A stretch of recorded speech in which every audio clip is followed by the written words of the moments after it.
Thank you for being here and watching this video. If you enjoy it, please like, subscribe, and leave your thoughts in the comments. I want this channel to be more than just a collection of videos. I want it to be a community where we explore fascinating ideas, discuss them openly, learn from one another, and grow together. So don't stay silent, join the conversation. To understand the psychology of faith, we must look at religion as a coping mechanism and a structural system for managing inner chaos in an increasingly complex world. Today, a lot of attention is being paid to modern atheism. Many scholars study the history of religious texts and their authors, uncover inconsistencies, and present evidence that challenges the literal interpretations of ancient scriptures. We live in an era of unprecedented access to information, where the historical and scientific critiques of theology are just a click away. Despite this massive influx of secular rationalism, more than 2 billion people still identify as devoted Christians. Islam and Judaism are also growing actively, expanding their reach across diverse global demographics, even in movements that are not structured as traditional religions, but as philosophical teachings, like Buddhism or New Age spirituality. There are still staggering numbers of followers. Are all these people unintelligent or blind to the arguments of atheist scholars? It is a common mistake in the secular circles to assume that religious adherence is merely a byproduct of ignorance or a lack of exposure to scientific reasoning. On the contrary, many believers see these arguments and are fully aware of them. They navigate the same modern world, utilize the same technology, and participate in the same academic discourses as their atheist counterparts. However, it seems they find something in religion that goes beyond mere knowledge or empirical fact-checking. They are looking for a functional architecture for the soul. For example, religion clearly functions as a sophisticated coping mechanism, a way for people to deal with pressure, stress, and the staggering complexity of life, which is abundant today. In psychological terms, coping is essentially a system for managing inner chaos. Human beings are biologically wired to seek patterns and meaning. When faced with the vast, entropic nature of reality, our brains experience high levels of cognitive load. Science is excellent at explaining the how of the universe, the mechanics of biology, the laws of physics, and the data of history. But it often struggles to provide a compelling why that satisfies the emotional and existential hunger of the human experience.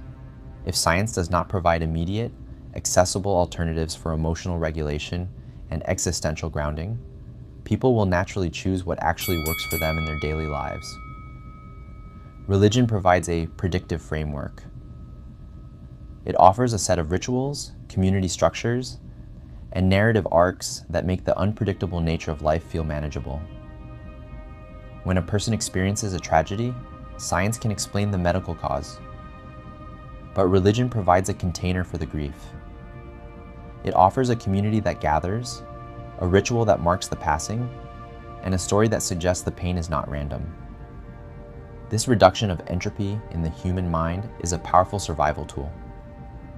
In a world of constant flux, religion acts as a psychological anchor. It isn't just about believing in the supernatural. It is about the utility of the belief. If a specific practice reduces cortisol levels, increases social cohesion, and provides a sense of purpose, then from an evolutionary perspective, that practice is highly rational, even if the underlying myths cannot be proven in a laboratory. This is the fundamental disconnect between the atheist scholar and the practitioner. The scholar is fighting a battle of accuracy, while the practitioner is winning a battle of utility. For the person struggling with the weight of modern existence, the pressure of career, the breakdown of social bonds, and the anxiety of the future, religion offers a totalizing narrative. It simplifies the overwhelming variables of life into a clear set of values and expectations. This reduction of complexity is perhaps the greatest gift religion offers to the human psyche. It transforms a chaotic, indifferent universe into a structured, meaningful home. Until secular systems can offer a similarly robust framework for community, ritual, and meaning-making, the ancient traditions will continue to thrive because they solve a problem that science, in its current form, simply isn't designed to address. The survival of spiritual teachings in the age of information is driven by the human capital of community and the emotional regulation provided by ancient rituals. When we examine the growth of Islam, Judaism, and the New Age movement, we see that these systems are not just about theology, they are about social technology. Science provides us with the truth, but religion provides us with a tribe. In an era of profound loneliness and digital isolation, the physical presence of a religious community acts as a powerful buffer against the mental health crises of the 21st century. This is why the arguments of atheism often fall on deaf ears.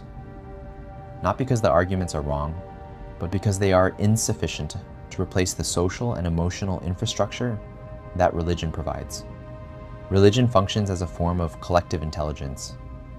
It passes down thousands of years of distilled observations about human nature, disguised as morality or mythology. For instance, the concept of a Sabbath or a day of rest is a highly effective psychological intervention for burnout. The practice of confession or communal prayer functions similarly to modern group therapy. From an economist's perspective, the price of religious adherence, the time spent in service, the adherence to dietary laws, the financial contributions, is often lower than the value received in terms of social safety nets, mental stability, and a sense of belonging. This value surplus is what keeps people in the pews, despite the inconsistencies found by historians.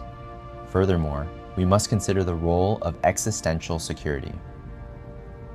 Modern life is characterized by a meaning gap. As we have moved away from traditional structures, we have entered a state of liquid modernity, where everything is subject to change. Our jobs, our locations, our identities. This fluidity creates a high degree of stress. Religion offers a solid alternative. It provides an identity that isn't dependent on a resume or a social media profile. It says, you are a child of God, or you are part of this eternal lineage. That foundational identity is an incredibly potent coping mechanism. It allows people to withstand the shocks of the market and the volatility of social trends, because their core sense of self is anchored in something perceived as eternal. We also see this in the New Age and Buddhism movements among the secular elite. These followers are often highly educated and scientifically literate. Yet they gravitate toward meditation, mindfulness, and manifestation. Why? Because these practices offer agency. In a world where we often feel like small cogs in a massive global machine, spiritual teachings tell us that our internal state matters, that our intentions have power, and that we can achieve a state of peace regardless of external circumstances. This is the ultimate coping tool. It gives the individual a sense of control over their inner world when the outer world feels chaotic and uncontrollable. Ultimately, the debate between atheism and religion is often a category error. One is looking for the map to be accurately drawn, while the other is looking for a vehicle that can actually drive through the mud. People don't choose religion because they are blind to the facts. They choose it because they are seeing the reality of their own emotional needs. They are choosing a system that manages their inner chaos and provides a way to deal with the pressure of life. Until secularism can build its own cathedrals of meaning, its own robust rituals, its own deep communities, and its own narrative structures that offer more than just facts, faith will remain a primary human response to the mystery of existence. It is the original coping mechanism, and its utility is far from exhausted in the modern age. We are not just thinking beings, we are meaning-seeking beings. As long as the complexity of life remains high, the demand for a system that provides order, purpose, and peace will remain the most valuable commodity in the human experience. Thank you for watching all the way through. I really appreciate you being here. Let me know what you think about the ideas in this video, and feel free to share your own perspective or advice in the comments. I genuinely like to read it. If you enjoyed this kind of content, please like the video and subscribe.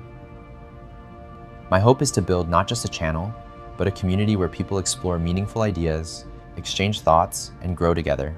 See you in the next videos. Bye.